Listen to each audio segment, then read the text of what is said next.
Okay, so Jamal Murray just came back from a very serious ACL tear, and he's kind of changed. So let's get down and let's check out how he is different from where he was at before. Okay, so first off, he still has amazing passing skills. Here he has gained, of course, a defender and another set of eyes over here with a player cutting down the court. He's able to place a perfect bounce pass to his teammate like he has always been able to do before, and that player has been able to dunk the ball. Jamal Murray has also always been very good at spacing the floor, as we can see here, getting these open three-point shots from the corner. That's never changed, and that will never change. Being a shooter means you're always a shooter. Being able to understand and get good footwork is also never going to change. It's basically like riding a bike. Once you have it, you've always got it. However, coming off of a screen, as we can see right here, coming off of a Jokic screen, there is something that has changed slightly. And that is usually when he's coming off of these screens and his man is trailing him this far, usually he is attacking very hard, very quickly down the court or down the lane. And here he takes that first step and then he kicks it out. Now this could be because he has a player who has just came over to play help, but there's been a lot of times where he's attacked that help defender one pass away and still got to the rim.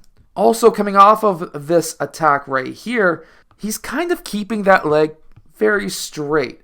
And I think that maybe after planting that foot, he may have had potentially a little bit of an issue with his leg. I have it too when I tore my ACL.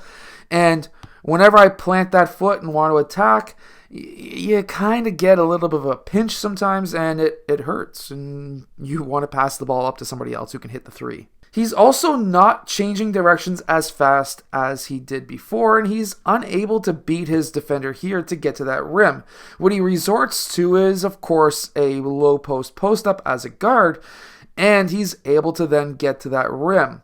Something else that I noticed is coming off of this plant right there, he wasn't as explosive as he used to be to get to that rim, and usually in the past he would switch over to his left hand, and he never did here. He stayed with his right to have the strength and power. Now, I'm not saying that this is anything bad. I was a very good low post player like Jamal Murray is, and very similar where we would do these shot fakes and then get to that rim. Here we can see him taking that shot fake, jab, and then he's able to do a quick push off towards that right side for that shot. But if we look into the past, that little sidestep action, he was able to get a lot more distance on it. And of course, this is just him coming back from the injury. He was able to make that shot. But again, same thing where I just don't think that he is 100% yet on that leg. However, you don't have to be fast to be an impact player in the NBA.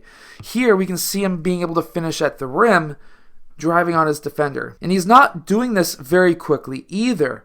He's planting that left foot, and we can see he did not spin off that as fast as he would have liked. You can tell that he planted and he did not have the explosive strength as he used to have. He was able to attack here. He was unable to get position in front of that defender, however, which then led him to a slightly fadeaway shot off the glass. I don't know if I'm also looking too far into this, but when he lands, watch how he lands. And God, it's got to hurt landing into two players, but he did pop off that left leg and kind of hold himself up by the right leg a bit. Now that could have been just running into his teammate in Harris, but at the same time, that is a scary move going towards two players and leading with your bad leg. That is a very scary situation for somebody who just came back from an injury. Now, I myself have come back from an ACL injury. I tore my ACL, MCL, and meniscus, and I could never get back to the same level as I was playing before. And every time that I go and pivot or try to make an explosive move off of my right leg, I am nowhere close to where I used to be. And you can kind of see this with Jamal Murray, but I'm going to tell you right now, give him 6 months to a year. He's going to have that explosiveness back, and he's going to be throwing down some massive, insane dunks like he did before. However, it takes time. He's been out of the game for over 590 days. That takes a long time to recover from, and we don't know the full extent, really, of his tear. Like, he could have done a lot more damage than what they officially said, too. So, we have to keep that in mind. I hope that you've enjoyed today's video. If you have, hit that like button, subscribe, and I'll see you guys again next time.